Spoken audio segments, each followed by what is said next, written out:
اللہ لبیک لبیک لبیک یا رسول اللہ لبیک لبیک لبیک یا رسول اللہ لبیک لبیک لبیک یا رسول اللہ لبیک. زندہ باد زندہ باد زندہ باد زندہ باد زندہ باد زندہ باد. دین آیا دین آیا. زندہ باد زندہ باد زندہ باد. الحمدللہ رب العالمین والعاقبۃ للمتقین والصلاة والسلام علی سید الانبیاء والمرسلین. اما بعد فاعوذ باللہ من الشیطان اللعین الرجیم. بسم اللہ الرحمن الرحیم. قال اللہ تبارک و تعالی فی القرآن المجید علم الانسان ما لم يعلم. صدق اللہ العظیم و صدق رسولہ النبی الکریم الامین. ان اللہ و ملائکتہ یصلون علی النبی یا ایھا الذین آمنوا صلوا علیہ وسلموا تسلیما. الصلاة والسلام علیک یا سیدی یا رسول اللہ وعلی آلک و اصحابک یا سیدی یا خاتم النبیین. معزز اراکین تحریک لبیک یا رسول اللہ پاکستان، کارکنان، ذمہ داران، بڑی مدت کے بعد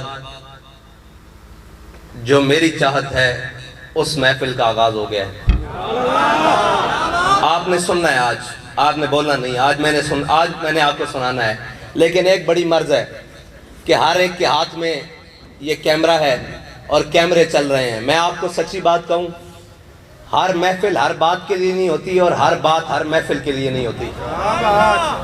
ٹھیک ہے، سب سے پہلا تو یہ مرض ہے ہمیں کہ کچھ باتیں ہیں پھر بھی ہم ان کو دیکھ کر چپ کر جاتے ہیں کہ جو ہم آپ کو بتانا چاہتے ہیں اور آپ کو سنانا اور آپ کے کانوں کی کھڑکیاں کھول کر ڈالنا چاہتے ہیں. لیکن یہ جو ہے نا، یہ میرے آقا و مولا نے فرمایا ایک وقت آئے گا دوڑتے ہوئے آدمی سے چلتا ہوا آدمی بہتر ہوگا، اور پھر چلتے ہوئے آدمی سے بہتر کھڑا ہوا آدمی ہوگا، اور پھر کھڑے ہوئے آدمی سے بہتر بیٹھا ہوا آدمی ہوگا، اور بیٹھے ہوئے سے بہتر آدمی لیٹا ہوا ہوگا، اور لیٹے ہوئے سے سویا ہوا ہوگا. آج وہ فتنوں کا زمانہ ہے جن فتنوں کے اندر ہم جل رہے ہیں. بہت ساری باتیں ہیں جو آپ کے ساتھ کرنا چاہتے ہیں، نہ آپ سننے کے لیے تیار ہیں اور آپ یہ کیمرے ہمارے منہ کے اوپر رکھ دیتے ہیں اور ہم آپ سے بات نہیں کر سکتے. میری تو خواہش یہ ہے کہ ان سب کو بند کر کے آپ میرے ساتھ ایک دفعہ کمرے میں بیٹھیں، میں آپ کو بتاؤں کہ آپ کی ذمہ داریاں کیا ہیں. علامہ اقبال نے پتہ ہے کیا کہا ہے؟ اقبال کہتے ہیں کہ عصر نورات ہے دھندلا سا ستارہ تو ہے. اقبال کہتا ہے ابھی تازی تازی رات چھائی ہے، عصر نورات ہے دھندلا سا ستارہ تو ہے، کشتی حق کا زمانے میں سہارا تو ہے. اللہ کے بندو، آپ کیا سمجھتے ہو کہ ہم یہ چند ووٹ کٹھے کرنے کے لیے اور جناب چند جھنڈے لے کر اور چند سیاسی میدان اس کے لیے میدان میں آئے ہوئے ہیں؟ کشتی حق کا زمانے میں سہارا تو ہے. اور یاد رکھنا، اسلام معزز بناتا ہے اور جو خود اعزاز کی طلب کرتا ہے اسلام اس کو ذلیل کر دیتا ہے. میں بہت عرصے سے یہ بات اپنے اندر، اپنے ذمہ داران کے اندر دیکھ رہا ہوں کہ وہ معزز بننے کی کوشش کر رہے ہیں. میں دیکھ رہا ہوں، بڑے غور سے دیکھ رہا ہوں کہ وہ معزز بننے کی کوشش کر رہے ہیں. تو یاد رکھنا، آپ نے بیٹھ جانا ہے، اٹھنا نہیں. بیٹھ جائیں، ادھر بیٹھ جائیں. آپ یہ غور کریں کہ ہم معزز بننے کی کیوں کوشش کر رہے ہیں.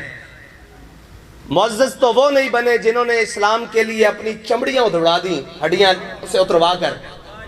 مجھے بتائیں، ظاہری طور پر حضرت خباب بن ارد، یہ علماء بھی بیٹھے ہیں، تاریخ بھی موجود ہے، اور حضرت سمیہ اور حضرت بلال حبشی، ظاہری طور پر جو ظلم ہوئے ہیں نا، جنہوں نے قربانیاں دی ہیں، ظاہری طور پر ان تینوں سے زیادہ صحابہ میں شاید کوئی ہو.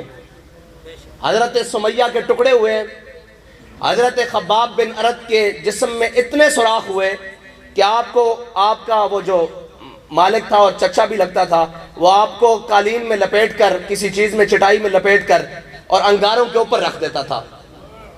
تو جب ایک صحابی نے پیچھے ہاتھ لگایا تو انہوں نے دیکھا کہ ان کے کمر کے اندر سوراخ ہاتھ چلے گئے ہیں.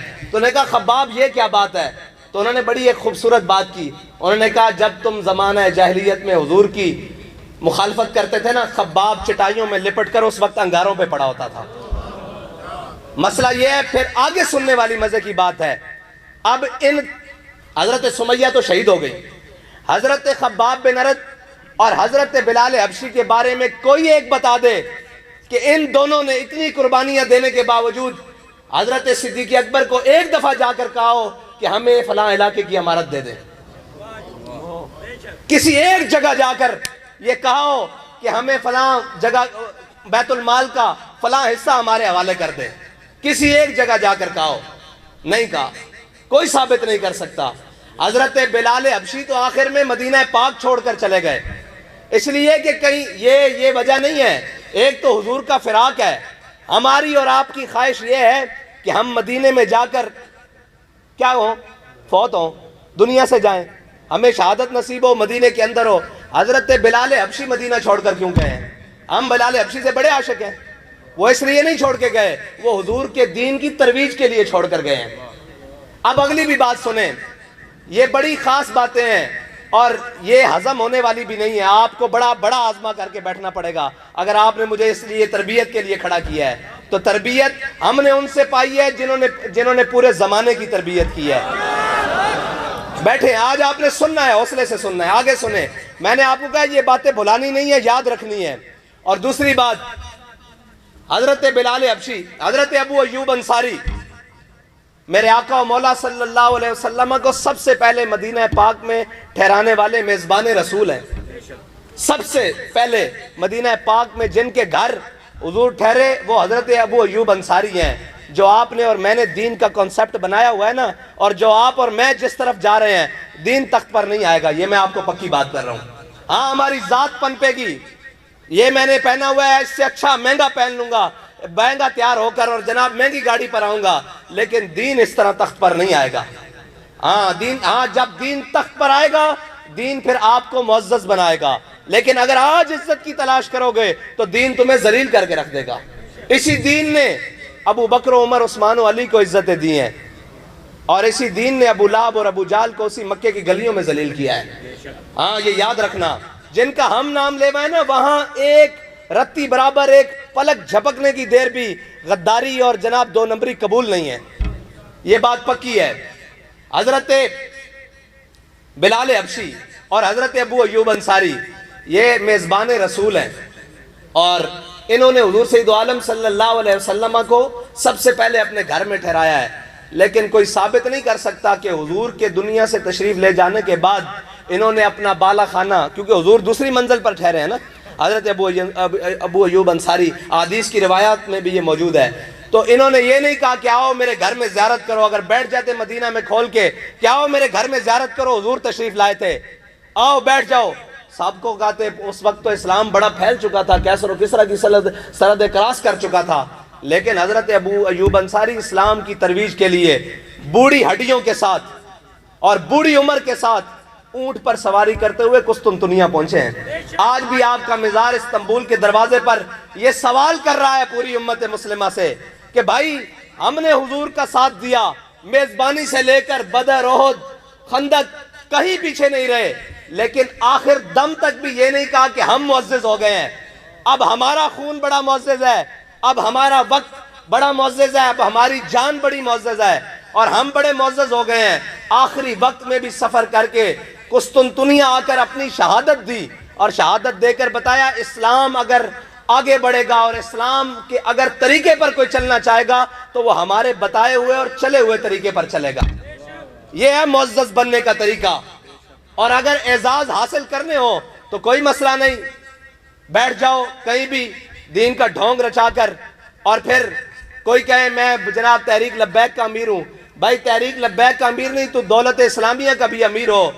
اگر تیری خاک میں ہے نہیں شرر، وہ شرر جو حضرت حیدر کرار کو عطا ہوا ہے، اگر تیرے دل میں وہ خیال نہیں ہے، اگر خیال یہ ہے کہ میں بڑا بن جاؤں، لوگ مجھے اس بات سے جناب پوچھیں کہ جناب یہ فلاں امیر صاحب آ رہے ہیں، یا میں اپنے بارے میں خیال کروں کہ یہ دیکھوں لوگوں کی طرف کہ یہ میری طرف دیکھ رہے ہیں جی میں امیر آ رہا ہوں، اس طرح نہیں بات بنے گی بھائی۔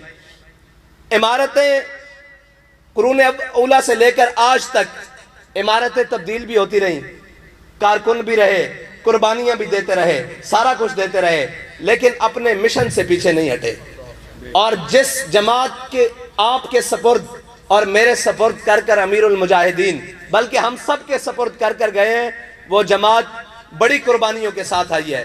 آپ کیا سمجھتے ہیں یہ آج تو ذرا باتوں پر چیخ اٹھے ہیں نا کہ ہمارے ساتھ یہ ہو گیا ہے؟ ہم تو آپ کو بتاتے نہیں ہیں، اس لیے کہ یہ قربانیاں دین کی خاطر دی ہیں، ورنہ جب امیر المجاہدین کی 23 جنوری کو گرفتاری ہوئی تھی تو ان ذلیلوں نے امیر المجاہدین کو سیٹ بیلٹ کے ساتھ یہاں پیچھے باندھ دیا تھا۔ یہ ہم آپ کو بتاتے نہیں ہیں، آپ کو تو پلیٹ میں ملا ہے، سب کچھ پلیٹ میں ملا ہے۔ اگر آپ کو ایک رات امیر المجاہدین جیسی کاٹنی پڑی، آپ لکھ کر دے آئیں کہ جناب ہمارا تحریک سے تعلق نہیں ہے۔ اللہ کے بندو، آپ کے قائد نے اتنی قربانیاں دی ہیں، اس معذوری کی حالت میں ہاتھ پیچھے باندھ کے سیٹ کے ساتھ، اور پھر سیٹ بیلٹ کے ساتھ اس نے گلے کے ساتھ پیچھے باندھ دیا۔ جب میں آئے واپس میں نے گلے پہ نشان دیکھا، میں نے کہا یہ، اور کہنے جلیا چھٹ جدو اسی کیا جائے کہ کروں تیرے نام پہ جان فدا، نہ بس ایک جان دو جہاں فدا۔ وہ بابا جی کا نظریہ، اور بابا جی نے یہ تو نہیں کہا بڑے بڑے معاملات خراب بھی ہوئے، حالات خراب بھی ہوئے، یہ تو نہیں کہا کہ میں اپنے مشن سے پیچھے ہٹ جاؤں گا۔ کوئی کارواں سے ٹوٹا، کوئی بدگما حرم سے۔ اگر تاریخ کھولو تحریک لبیک کی تو بڑے بڑے لوگ چلے تھے، بڑے بڑے ساتھ چلے تھے، لیکن اگر وہ اپنی منزل پر آج بھی رواں ہے تو وہ صرف ایک بندے کی اخلاص کی وجہ سے، جس کی ہم نے تنہائی کو بھی پاک پایا اور محفل کو بھی پاک پایا۔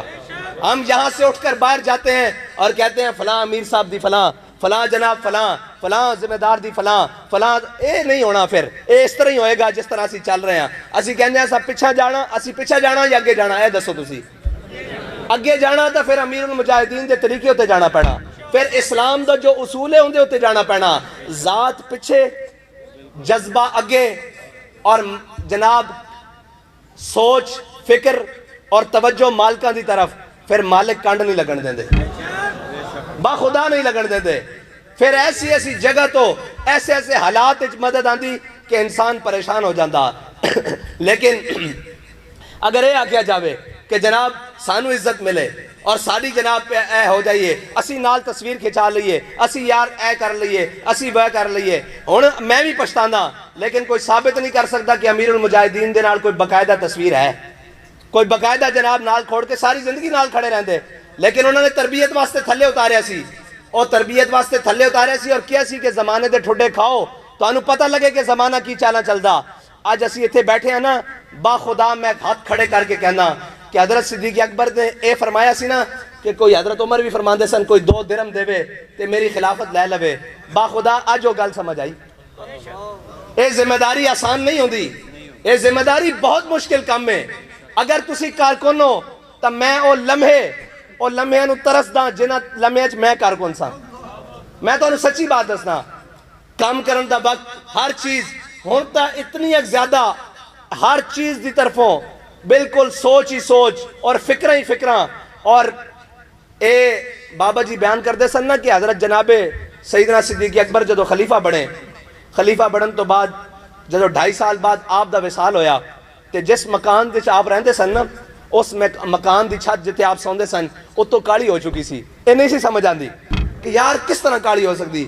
اسی پوچھے جناب کیوں؟ فرمایا حضور دی جدائی وچ اور امت دی ذمہ داری وچ۔